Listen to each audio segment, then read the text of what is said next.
Gruaja tenton të hap derën e aeroplanit me mbi 200 pasagjerë. Fluturimi i Bali-Melbourne bën një ulje të detyruar pas tentativës së një pasagjere për të hapur derën e aeroplanit.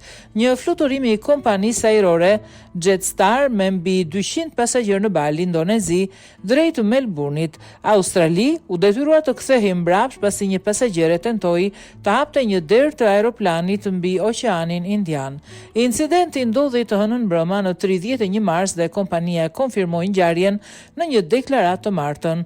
Bëri veprime të papranueshme dhe u tregu agresive ndaj ekuipazhit, tha Jetstar, duke sqaruar se pasagjerja u nxor nga aeroplani nga autoritetet lokale në Bali pas uljes. Sipas një video të publikuar në rrjetet sociale, gruaja në pjesën e pasme të aeroplanit arriti të ngrinte dorezën e derës, por një sinjal alarmi njoftoi ekuipazhin në kohë. Të dhënat treguan se aeroplani u kthye drejt 1 ore pas nisjes.